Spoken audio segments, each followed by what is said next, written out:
The heart of Emberwood is dying, and there is nothing left for us to do but bury our wolves with it." Old Bramwell spoke those words to my face in the moon-hollow clearing, and every graying head around the withered oak bowed as though he had already read the burial rites. I am Corrigan, Alpha King of Emberwood, and I had never before heard my eldest counselor surrender. He was not a man who yielded. Yet there he stood beneath the great heart tree, the ancient oak whose roots bind every wolf's life to the pack, whose sap is our blood, whose breath is our breath, and he touched its blackened bark and wept. I laid my hand beside his. The tree was cold. Where once I had felt the pulse of 200 souls thrumming up through that trunk, now there was only a slow, guttering flicker, like a candle drowning in its own wax. My own wolf, once a mountain that lived beneath my ribs, had shrunk to a shivering ember. When I reached for him, he barely lifted his head. "How long?" I asked. "A season, perhaps less." Bramwell would not meet my eyes. "The young ones sicken first, then the old, then you, my king, for the Alpha's life is tied deepest of all. When the oak falls, we fall with it." I would not accept that. A king does not bury his people because an old man tells him to. That was when the sentries brought her to the clearing. A woman with dirt to the elbow and a satchel of cut roots on her hip, held between two guards who gripped her as if she were a thief. She was digging at the eastern boundary, one growled. An outsider, a rootcutter, she would not turn back when warned. I looked at her, and my dying wolf lifted his head. He had not stirred for weeks. Now he rose in me like a struck bell, every faded sense ringing at once, and I nearly staggered where I stood. She met my gaze without fear and without deference, only a steady, weary patience, as though she had walked a long way to arrive at a place she already knew. "Let her go," I said. The guards hesitated. Bramwell hissed a warning. Outsiders brought rot, the old stories said. Strangers carried the sickness that fouled the blood. But I had felt what I had felt, and I trusted my wolf over 300 years of fearful proverbs. "Your name," I said to her. "Sorrel." She shook the guards from her arms and did not rub the marks they left. "I cut roots and I mend what can be mended. Your forest is grieving. I felt it 3 valleys off, a whole wood holding its breath. I came to see if the grieving had a cause I could touch." "Many have tried to touch it," Bramwell said coldly. "Healers, seers, the moon priests of the northern packs. The heart cannot be healed by hands, least of all a stranger's."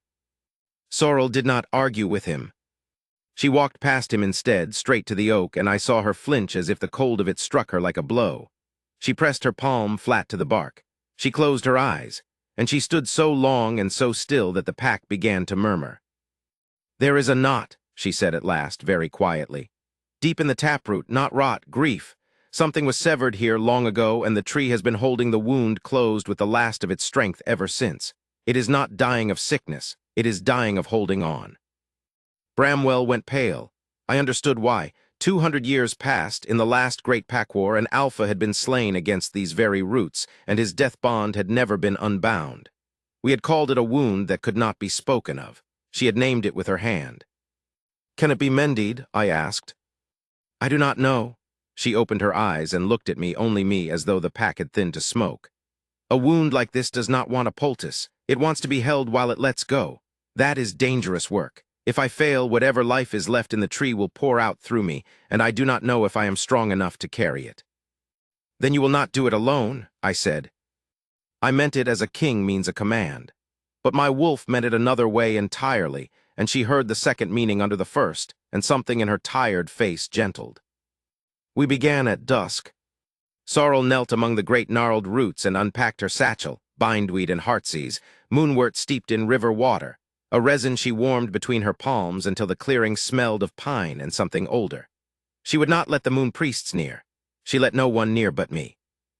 "Put your hands over mine," she said. "You are the Alpha. Your life is the loudest voice the tree still hears. If it will listen to anyone letting go, it will listen to you." I knelt behind her. I laid my hands over her small, root-stained hands where they pressed to the bark, and the cold of the tree bit into us both. Nothing happened for a long time. Then a warmth, faint, rising, the way sap rises in a tree that has looked dead all winter and is only now remembering the spring. It began beneath her palms and climbed the trunk in a slow tide, and I felt the buried knot in the taproot begin, at last, to loosen. The old grief moved through the wood like a held breath finally released. Sorrel gasped. I felt the pour begin, the tree's remaining life surging toward the open channel of her hands, and I felt her body brace to take it all.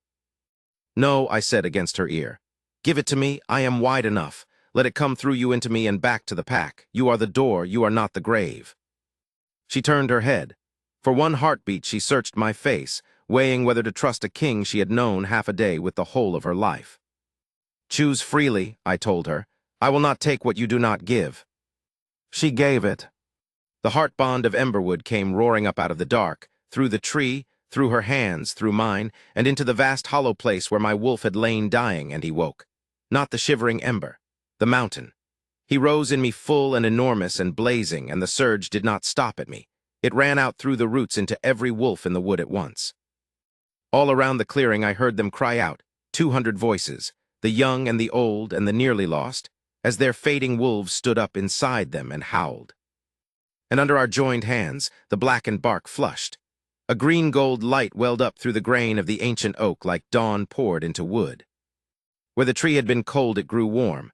Where it had been silent, it began, very softly, to hum, the old pulse, the pack's true heartbeat thrumming home.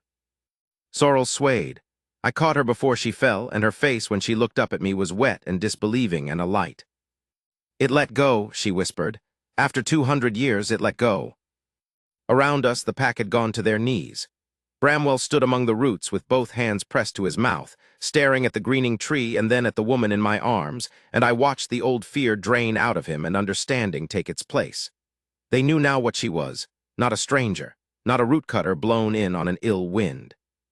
The one hand in all the world that could hold our dying heart until it healed, and the one my wolf had risen for the instant she was dragged into the clearing. "You felt it too," Sorrel said. "It was not a question. When they brought me in, you went still. I thought you were going to send me to the border." "My wolf has been dying for a season," I said. "He woke when he saw you. I did not understand it then." I helped her stand, and I did not let go of her hands, and I found I did not wish to.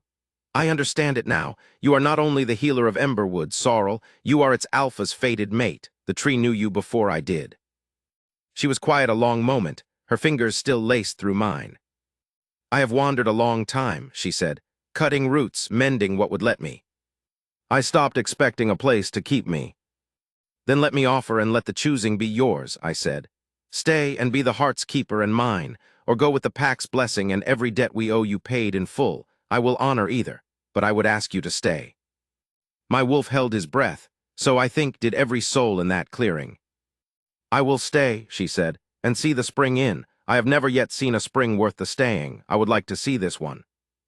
My wolf let his breath go, and around the clearing the pack let theirs go with him, and for the first time in a season the wood did not sound like something waiting to die. I gave her the king's own hearth that night, and a place at the fire that no one would ever again grip her arm to keep her from. Bramwell came to her before the flames and bowed his gray head, the man who had named her rot, kneeling to the woman who had named our wound and unmade it. She lifted him up by the hand, as she had lifted the whole of Emberwood, and told him no debt was owed between people who had held the same dying thing and refused to let it go. But that is not the image I have carried since. The image is this: I woke before dawn, as an alpha does, and went alone to the Moon Hollow Oak. The clearing was gray and hushed and dew-heavy.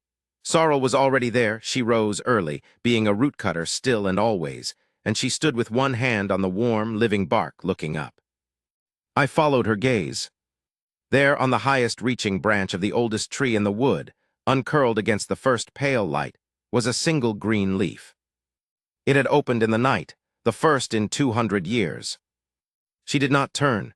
She only reached her hand back toward me without looking, sure I was there, and I took it, and we watched the leaf hold the coming dawn.